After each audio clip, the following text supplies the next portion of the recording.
নির্বাচন নিয়ে বিতর্ক সৃষ্টি করলে সুযোগ বাড়বে পরাজিত শক্তির, বললেন তারেক রহমান।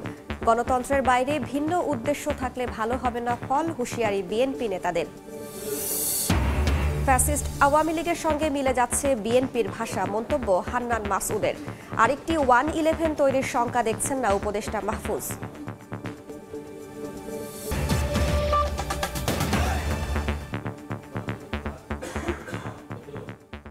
জনপদের সময়ে সঙ্গে আছে আমি রাইসা জান্নাত। নির্বাচন নিয়ে বিতর্ক সৃষ্টি করলে পরাজিত শক্তির সুযোগ বাড়বে বলে মনে করেন তারেক রহমান। রাষ্ট্রীয় পৃষ্ঠপোষকতায় দল গঠনের চেষ্টা হলে জনগণ হতাশ হবে বলে জানিয়েছেন তিনি। এদিকে গণতন্ত্রের বাইরে ভিন্ন উদ্দেশ্য থাকলে ফল ভালো হবে না বলেও হুঁশিয়ারি দিয়েছেন দলটির নেতারা। নির্বাচন নিয়ে টালবাহানা হলে আবারও রাজপথে আন্দোলনের হুঁশিয়ারি তাদের।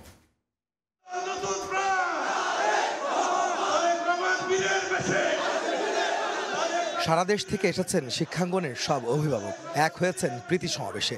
শনিবার রাজধানীর ইঞ্জিনিয়ারিং ইনস্টিটিউটে জাতীয় শিক্ষক দিবস উপলক্ষে এই আয়োজন শিক্ষক কর্মচারী ঐক্য জোটের।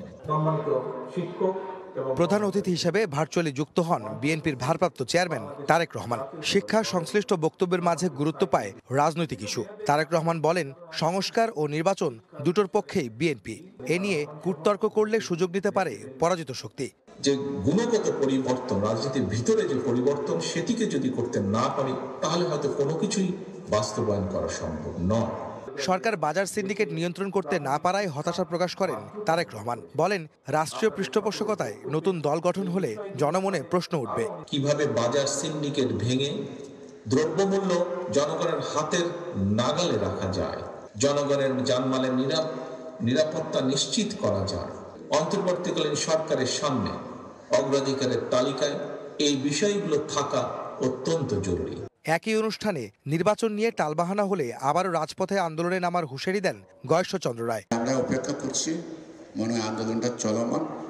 তবে দুঃখ পাবো যদি আন্দোলন করে আমাদেরকে এই আদায় করতে হয়, নির্বাচন আদায় করতে হয়।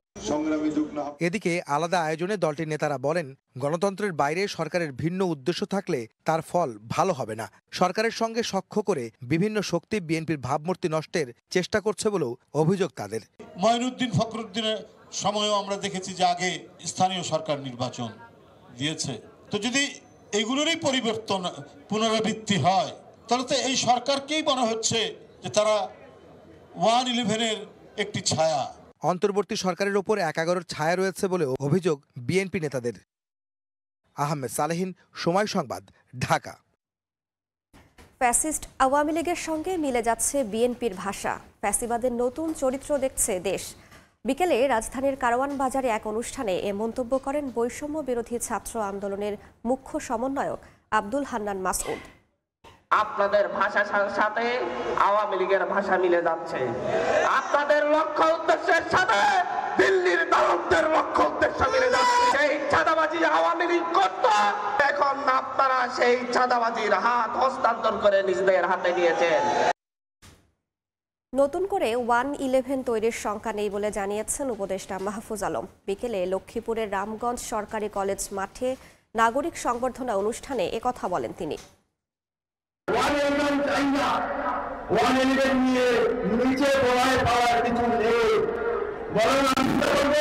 রাজনৈতিক দলগুলোকে বলবো, আসুন বাংলাদেশ পন্থার উপর দিয়ে আমরা যারা বেশিরভাগ বিরোধী শক্তি আছি ঐক্যবদ্ধ হই।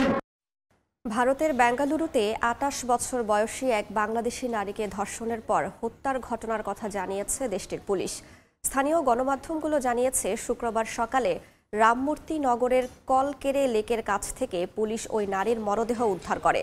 পুলিশ জানিয়েছে, ওই নারী একটি অ্যাপার্টমেন্টে গৃহকর্মী হিসেবে কাজ করতেন। বৃহস্পতিবার কাজ শেষে বাড়ি ফেরার পথে ধর্ষণের শিকার হন, পরে তাকে হত্যা করা হয়। চাঁপাইনবাবগঞ্জ সীমান্তে বিএসএফের গুলিতে বাংলাদেশি যুবক আহত হয়েছেন। বিজিবি জানায়, গত রাত 3:30টার দিকে শিবগঞ্জের তেলকুপি সীমান্তে হাবিল নামে এক বাংলাদেশি গুলিবিদ্ধ হন। তার বুকের এক অংশে গুলি লেগেছে। গুরুতর অবস্থায় হাসপাতালে ভর্তি করা হয়েছে। রাজশাহী বিশ্ববিদ্যালয়ে টহল টিমের ধাওয়া খেয়ে মোটরসাইকেল দুর্ঘটনায় রাজশাহী কলেজ শিক্ষার্থীর মৃত্যুর ঘটনায় প্রতিবাদে ফুঁসে উঠেছেন সহপাঠীরা। সকালে কলেজ ক্যাম্পাসে জড়ো হয়ে বিক্ষোভ করেন শিক্ষার্থীরা। বৃহস্পতিবার রাতে বিশ্ববিদ্যালয়ের ৩য় বিজ্ঞান ভবনের পেছনে একটি মেয়ের সঙ্গে বসে আড্ডা দিচ্ছিলেন রাজশাহী কলেজের শিক্ষার্থী শিহাব শিবুল। এ সময় প্রক্টোরিয়াল বডির সদস্যরা টর্চ লাইট জ্বালালে মেয়েটিকে সঙ্গে নিয়ে মোটরসাইকেল চালাতে শুরু করেন তিনি। পরে টহল দল ও বিশ্ববিদ্যালয়ে অন্য শিক্ষার্থীরা তাদের ধাওয়া করলে মোটরসাইকেলটির নিয়ন্ত্রণ হারিয়ে রাস্তায় পড়ে মারা যান শিহাব।